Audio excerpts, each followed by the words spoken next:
One $7.99 sofa love seat combo is great. Two $7.99 sofa love seat combos, well, that's splendid. What about 16 $7.99 sofa love seat combos? Well, that would have to be splendiferous. Choose your style, contemporary, traditional, or transitional. Choose your color, red, white, blue, or brown. Still only $7.99 each. My 16 $7.99 living rooms, only at my Bob's Discount Furniture. And by discount, we mean smart.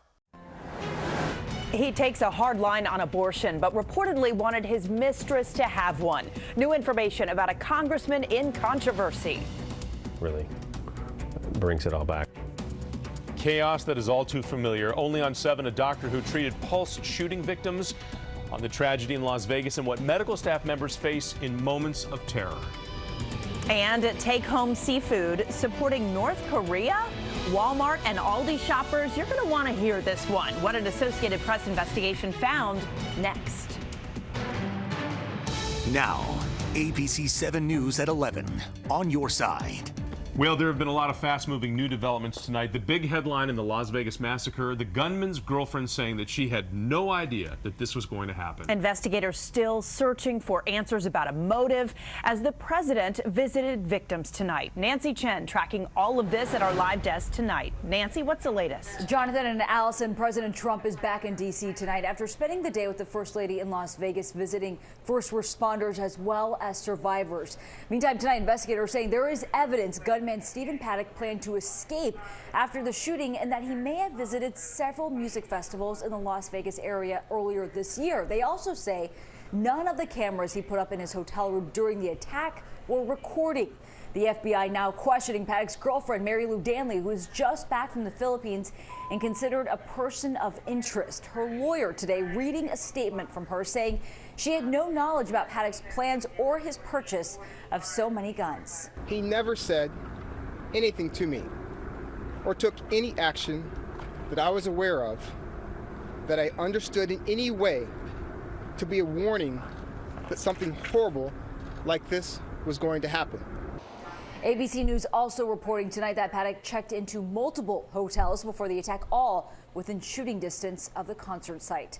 At the live desk, Nancy Chen, ABC 7 News. All right, Nancy, thank you. Meanwhile, today, President Trump visited with hospital staff in Las Vegas to commend them. Those doctors, nurses, and staff members were forced to stay calm when the unthinkable happened.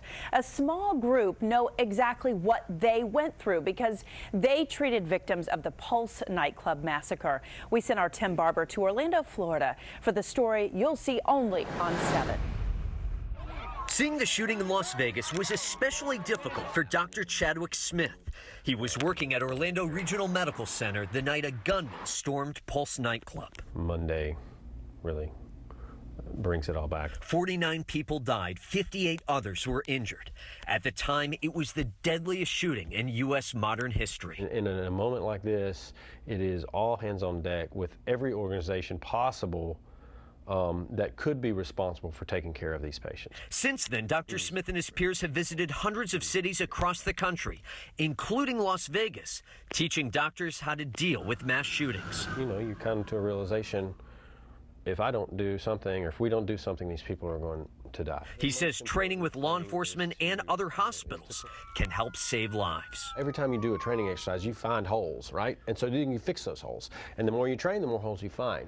Reporting in Orlando, Florida, Tim Barber, ABC 7 News. And stay with ABC 7 as we continue to track the investigation into Sunday's massacre, as well as the recovery of the victims and the tributes to the lives lost. For information on how you can donate blood or money to help these victims, go to WJLA.com.